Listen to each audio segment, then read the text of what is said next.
And now the people are against France, and they have thrown all their blames on France as a cause of they being stagnant, and most of the insecurity, they say France tells them from behind.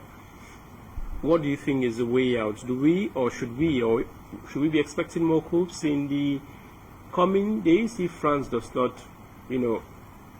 readjust its position in West Africa? But this acronym or terminology of coups is what probably is derailing a lot of people. What we should be talking is the Africans are awakening. This is very important for everybody to understand. Here is not how much educated you are.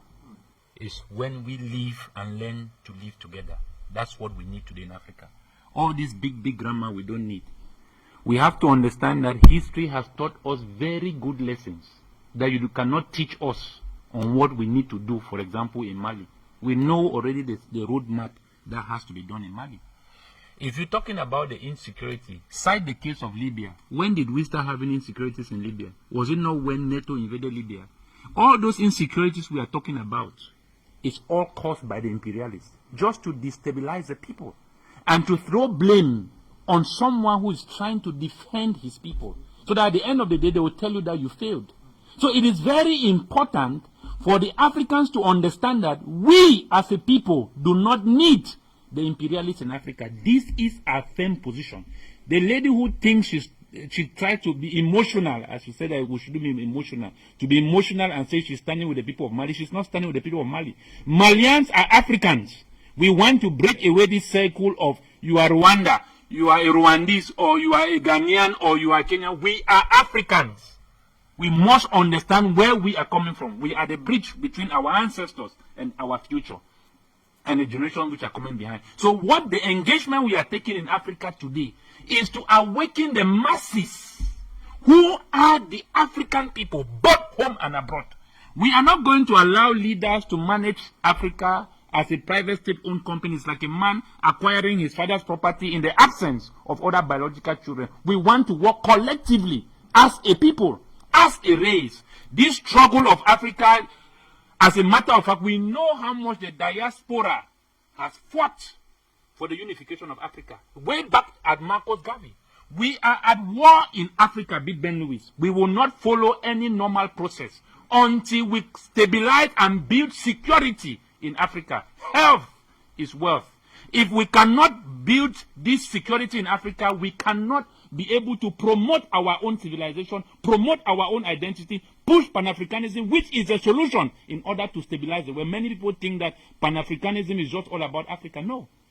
It is because Africa is that only chosen place which can absolutely become an example to what leadership should be in the world.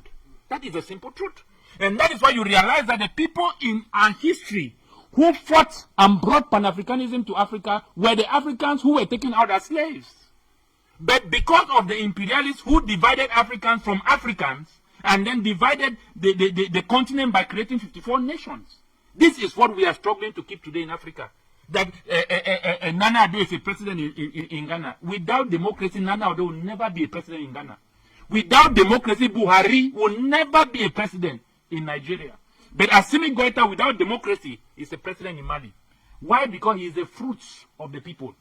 He was birthed from the people. We have organizations like AU who have decided to conceive EU. In other words, we are struggling by AU to build EU in Africa. We don't want that. So the engagement we are taking is beyond what the lady is trying to think. We are at a point where when in 1933 Hitler was at the moment of building Germany, he abolished all political parties. He abolished the office of a president and declared himself a dictator.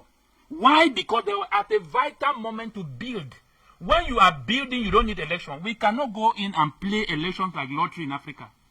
We are not gambling our destiny. We should be able to have God-sent leaders.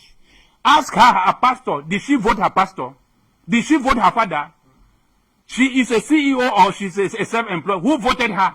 Why can we leave what is natural and then we are seeking to defend what is artificial? Who brought democracy to Africa? At the time when democracy was forged in Africa, We lost almost 800 children in the Soweto uprising in South Africa in 1976.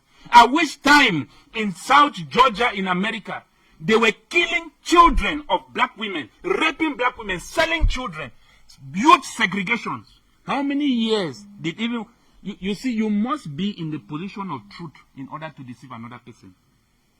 This idea of democracy in Africa, she who is talking of whatever, I don't know what she studied, does America practice democracy? In 2000, did George Bush not steal 450,000 votes? Open broad daylight, they still made him the president. Did Trump not complain of the last election being rigged? These are people who are talking of democracy, which at the end of the day, the electoral college still sits behind and appoints who is the president in America.